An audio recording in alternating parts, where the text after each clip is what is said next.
Baltijos kelyje dalyvavo beveik 1 milijonas žmonių iš Lietuvos, iš Latvijos ir Estijos antrą tiek.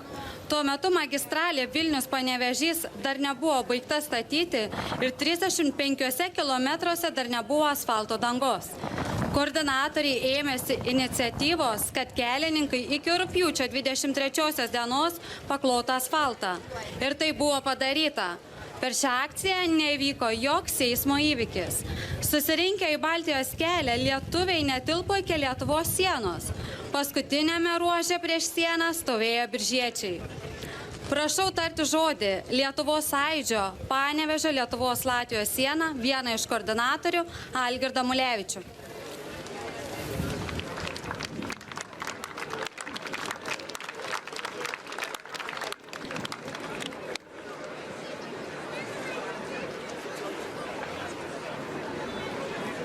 Prieš 30 metų mes sukūrėme stebuklą. Vos dienos, o gal tų kelių 10 minučių užteko, kad ir vėl patikėtume, kad iš tikrųjų esame tauta. Atsikratėme baimių ir pasiryžome atkurti savo valstybę. Tai buvo diena, kai įgyvendinome pagrindinį Vinco Kudirkos palinkėjimą vienybė težydi. Sužydėjom savo vienybę, nes buvome teisūs. Ir be galo labai mes norėjome būti laisvi. Tikėjome vienas kitu ir todėl mums pavyko. Pasvaliečių koordinuotoje 47 km atkarpoje rankomis susikabinome 18 rajonų ir miestų žmonės. Tai buvo nepakartojama aukštaičių ir žemaičių sutartinė.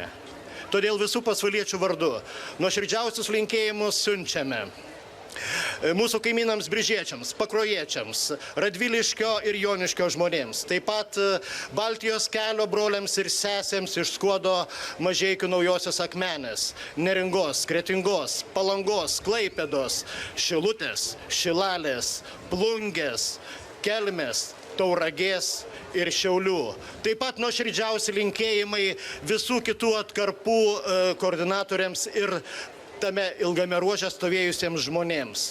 Iš tikrųjų, didžiausias ačiū Jums, brangieji, nes iš panevėžiečių perėmėm šilumą ir savo rankomis ją perdavėme latviams broliams į jų delnus.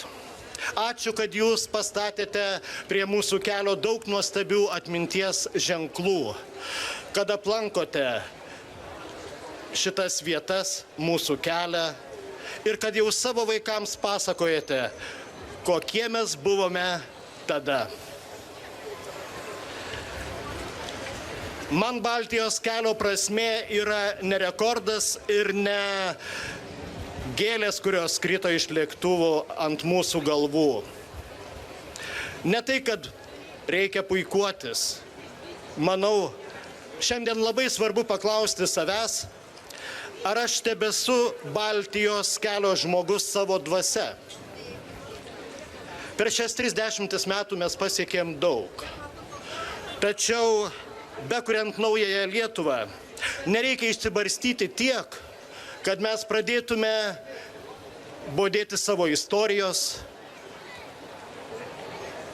smerkti savo laisvės karius ir kovotojus, trumparegiška, vardant tariamo modernumo ir integralumo stengtis tik patikti ir labai įtikti visiems. Aukojant mūsų pačių gyvastį ir mūsų šaknis, nes Lietuva yra čia, prie Baltijos kelio. Su švente Jūs visus.